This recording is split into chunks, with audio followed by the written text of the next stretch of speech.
ಅಲ್ಲಿ ಲೀಡ್ ಬಂದಿದೆ ಸರ್. ಈ ಮೊದಲೆಲ್ಲ EVM ಎಲ್ಲ ತಿರ್ಸಿದ್ದಾರೆ, ಆಮೇಲೆ ವೋಟಿಂಗ್ ಇದನ್ನು ಮಾಡಿದ್ದಾರೆ ಅಂತೇಳಿ ಕಾಂಗ್ರೆಸ್ ಮತ್ತು RJD ಹೋರಾಟ ಮಾಡಿದ್ದು ಸರ್. ಅಲ್ಲಿ ನೋಡಿ, ಕಾಂಗ್ರೆಸ್ ಇಡೀ ದೇಶದಲ್ಲಿ ವೋಟ್ ಚೋರ್ ಅಂತ ಹೇಳಿ ಭಾಳ ದೊಡ್ಡ ಪ್ರಮಾಣದಲ್ಲಿ ಅದನ್ನು ಪ್ರಚಾರಕ್ಕಿಟ್ಟಿಸ್ಕೊಂಡು ಏನೋ ಒಂದು ಪ್ರಯತ್ನ ಮಾಡಿದರು. ಈಗ ವೋಟ್ ಚೋರು ಅವರೇ ಹೇಗೆ ಮೋಸ ಹೋದರು, ಮೋಸ ಅಂದರೆ ಮಾಡ್ತಾ ಇದ್ದಾರೆ ಅಂತನ್ನುವಂಥದ್ದು ಈ ಢೋಂಗಿತನ ಇವ್ರದ್ದು ಬಯಲಾಗಿದೆ ಅಂತನ್ನುವಂಥದ್ದು ನಾನು ಹೇಳ್ತಾ ಇದ್ದೀನಿ. ಈಗ ಗೆದ್ದಂಥ ನಿತೀಶ್ ಕುಮಾರ್ ಇರ್ಬೋದು ಮತ್ತು ಪ್ರಧಾನಮಂತ್ರಿ ಅಂದರೆ BJP ಅವರು ಇರ್ಬೋದು, ಜಯ ಸಿಕ್ಕಿದೆ, ಅವರಿಗೆ ಅಭಿನಂದನೆಗಳನ್ನು ಹೇಳ್ತಾ ಇದ್ದೀನಿ.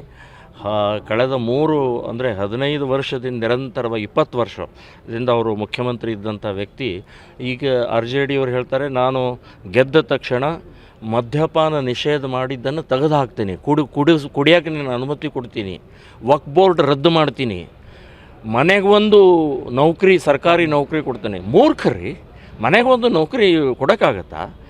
ಏನು ಬೇಕಾದ ಓಟಿಗೋಸ್ಕರ ಅಧಿಕಾರಗೋಸ್ಕರ ಹೇಳುವಂಥದ್ದು ಜನ ಒಪ್ಪಲಿಲ್ಲ.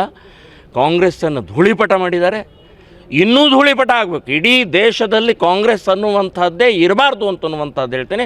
ಇನ್ನು ಮುಂದಿನ ದಿನಗಳಲ್ಲಿ ನಿಶ್ಚಿತವಾಗಿ ಹೇಳ್ತೀನಿ, ರಾಹುಲ್ ಗಾಂಧಿ ಎಲ್ಲೆಲ್ಲಿ ಕಾಲಿಡ್ತಾರೆ ಅಲ್ಲಿ ಸೋಲು ನಿಶ್ಚಿತ.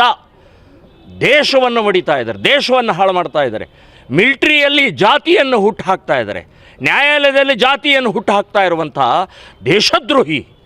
ಸೊ ಈ ರೀತಿಯ ಮಾನಸಿಕತೆ ದೇಶದಲ್ಲಿ ಇರಬಾರ್ದು. ನ್ಯಾಯಾಲಯದಲ್ಲಿ ನೀವು ಜಾತಿ ಹುಡುಕ್ತೀರಿ, ಮಿಲಿಟ್ರಿಯಲ್ಲಿ ಜಾತಿ ಹುಡುಕ್ತೀರಿ, ಇದು ಜನ ಬುದ್ಧಿ ಕಲಿಸಿದ್ದಾರೆ ಅಂತನ್ನುವಂಥದ್ದು ಹೇಳ್ತಾ ಇದ್ದಾರೆ.